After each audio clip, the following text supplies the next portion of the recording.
we all have this desire of streamlining, right? To find consistency in the flow. And the way we kind of measure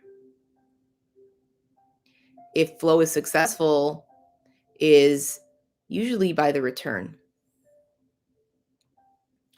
But another key component that is really, really important in measuring the success of flow is how you're feeling while you are in the flow itself.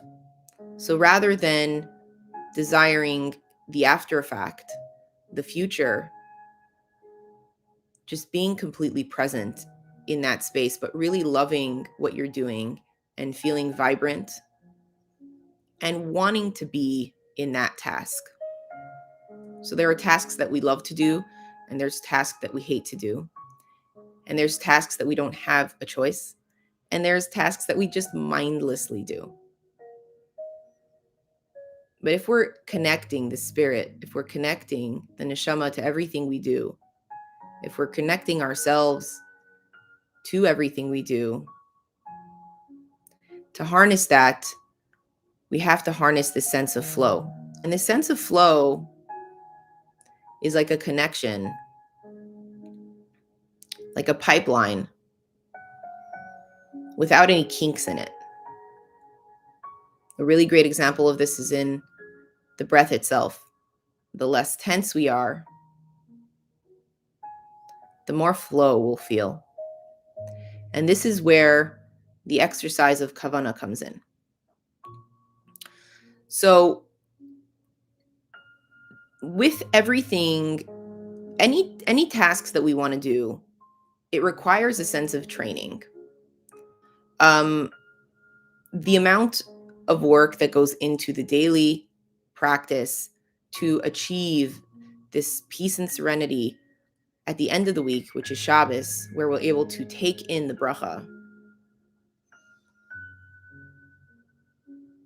is vital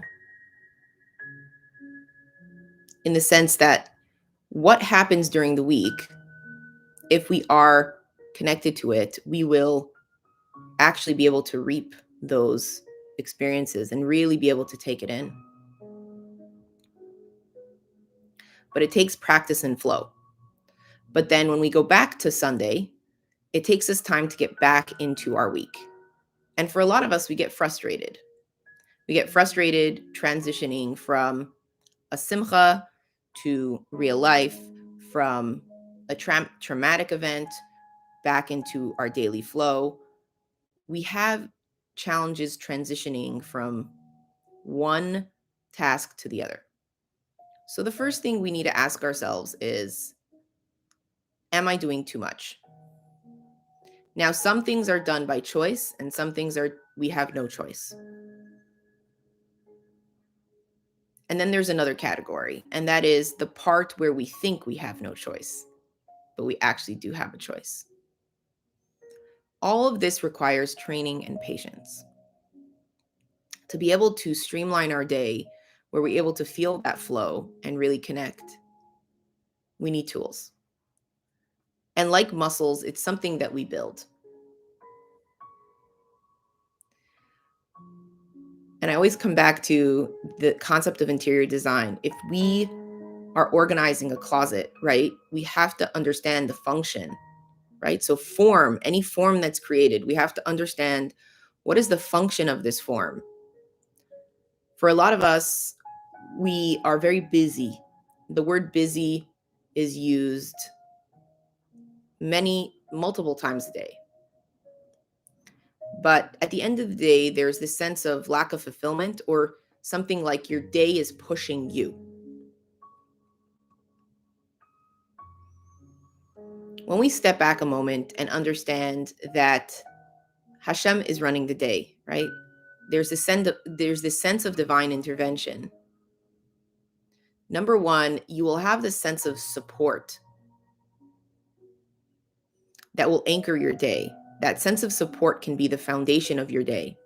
That means nothing will happen without his divine intervention if you let him into your life. And if you don't, if it's ignored, it might be there, but you won't feel it. It's the same kind of concept on a basic level of your feet, right? A lot of us don't have the appreciation for these amazing feet that stand on the ground. And we can stand, and we don't spend that time kind of creating the sport for our feet, right? When we understand that there's this divine intervention and this great support, immense support in our life, when we're able to take that in, the first thing it does is it eliminates this large burden of what I have to do today, or I must do, or I'm busy with. We begin with this concept of I trust that everything that is needed to be done today will be done. We look at it from more of a spiritual perspective, and then we ask Hashem for the help. We are partners. The next step is then analyzing what needs to actually happen. And if we take the time to sit with our schedule and say, what is actually needed here? What is my goal? What is my deepest desire? If I had a deep need, like a long-term goal, we're coming to the end of January, and a lot of people make a lot of resolutions in the month of January. Think about what are the things that you really, really want to achieve at the end of the year. If you could stand at the end of this year with something, what would that be? And this could be and it could be, again, outside of the day-to-day grind. What are the tasks what are the things that you would want to achieve? For some of us, it's a healthier body. For some of us, I know for myself, I really have the desire to complete some projects in the books that I'm writing. Discover more about my health, right? For some of us, it's to learn something new. Notice how we toy with the idea, or we push these things aside because we say, no, I'm too busy. And then what happens is we spend so much time fantasizing or escaping reality, thinking, oh, if only I could be doing this, that, and the other, right? It's even discovering your own style, organizing your home, building the quality of your relationship or relationships, learning more about your craft.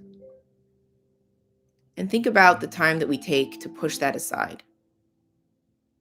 And then the common concept that comes up that follows that is I have no time for myself. And then that begins to play in our mind. What we have to understand is that when we create time for that self-care, time for discovery, what we're doing is it's the engine, right? So the siyata d'shmaya is the foundation, but the purpose is the engine. Rav Yitzchak Ginsburg says he brings up, like, in priorities of what's important, he says purpose, partner, and then life. It's very important to understand your purpose. It's so important to understand what you value. And for a lot of us, we'll put our partnerships ahead of our purpose. But then the complaint that we have on the other side of it is there's no time for me, or I'm giving up so much of myself. So it comes back to when we are feeling completely fulfilled and we feel like we've put ourselves first. And again, this doesn't mean creating an entire day that revolves around you. It just means listening to the things that you value, listening to the things that are important to you, listening to the things that keep playing on repeat, that you keep ignoring, that come back year after year, month after month. Noticing what those things are, taking one of those things and asking yourself, how can I implement this thing? For a lot of us, we relate to, food and things like that. And we use a reward system with, if I do this, that, and the other, I will, treat myself to something. The beauty is when we have a larger goal or something that really includes the self, there's a consistent motivation that is going to show up. In the beginning, there will be resistance. And just like anything else, you need to start slow. So we start slow. But when there's a plan and we know how it fits, right? So like a closet or like a chest of drawers, and we create space for it. We ask for the siyata d'shmaya that we should be able to implement it into our life. The menuchas hanefesh that shows up with that ends up affecting the rest of our day.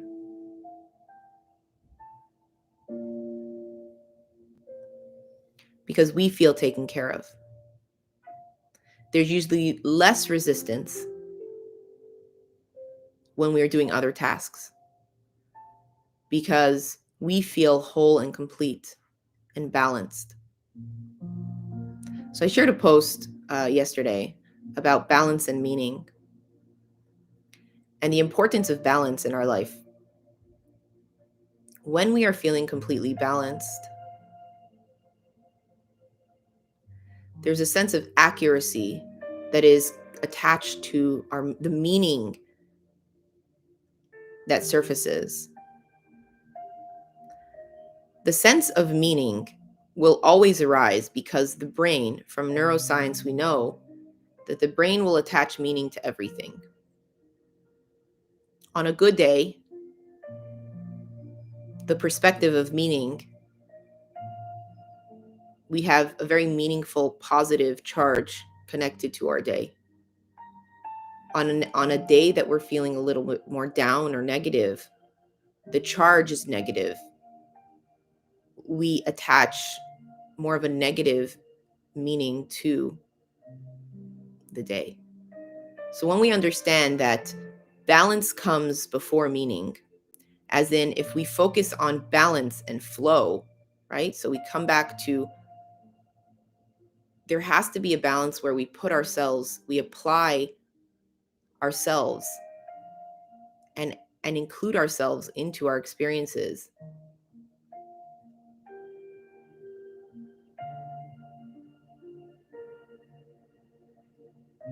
And our lives will feel a lot more meaningful and wholesome.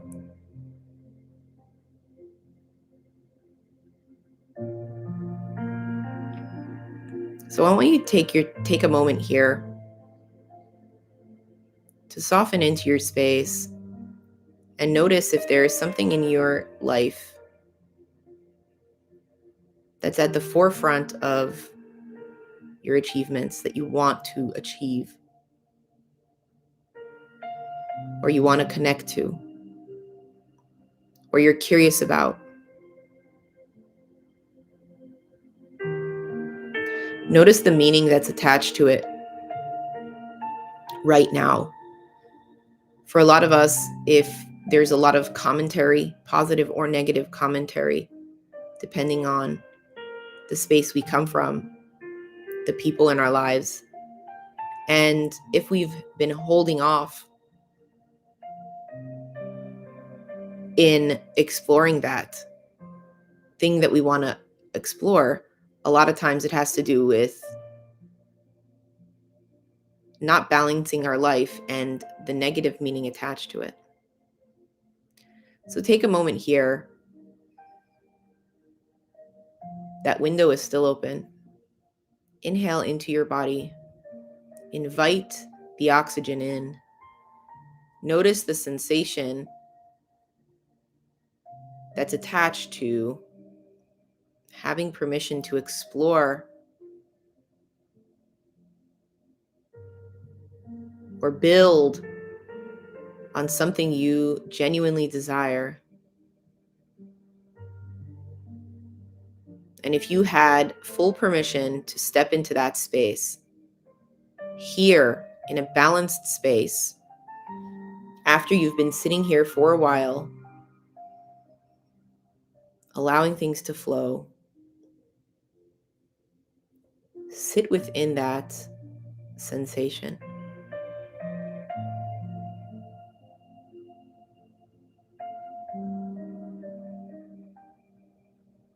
Allow the breath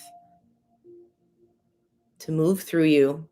If there's anything negative that comes up, just let it move and exit the body with the breath.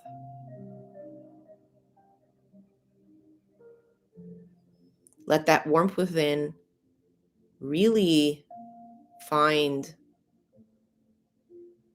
a center.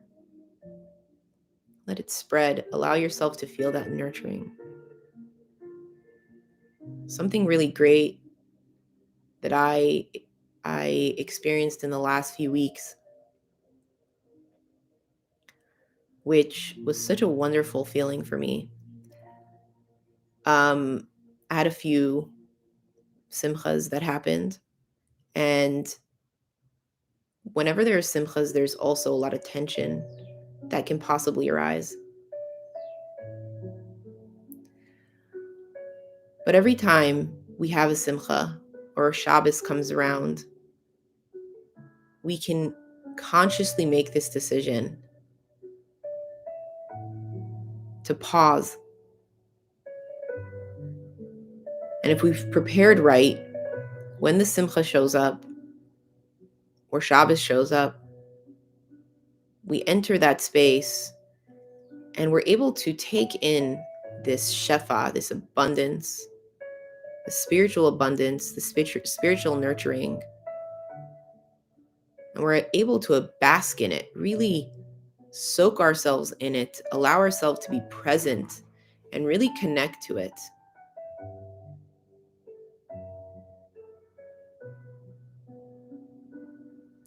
We're able to allow it to be the focal point.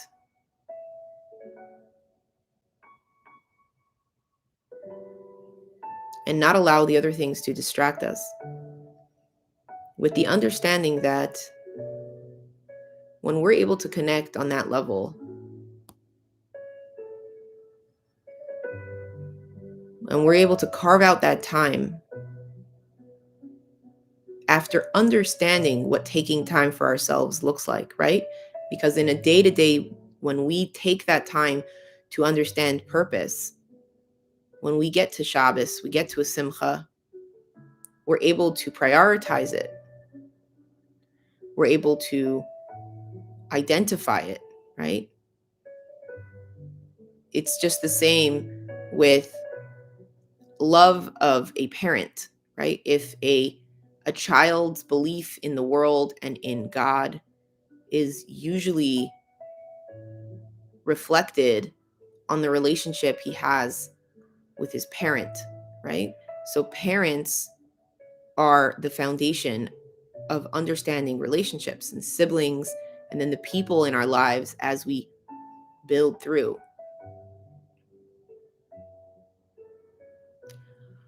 The concept of purpose, when we're able to allocate that time to create purpose on a day-to-day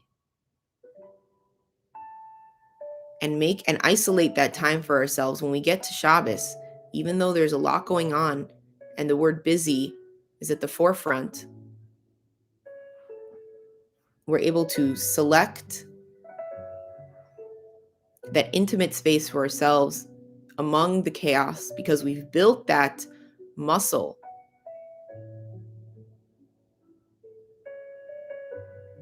And it's like 10x. Shabbos is and Simchas and Yontif is where there's this like it's like a superfood, right? Lahavdil. It's there's so much light and so much nurturing and so much abundance that's available there. So it's available for us to really, really connect with. So if you ever doubt that taking time for yourself is important, come back to this space and just reconnect. And for me, I find that I constantly learn. When I keep on learning about this stuff, I'm able to apply it so much better. So thank you so much for joining me today. We have about, I think it's about like 7 or 8 minutes. If anyone has any questions, you can unmute. Feel free to unmute and questions or shares or comments.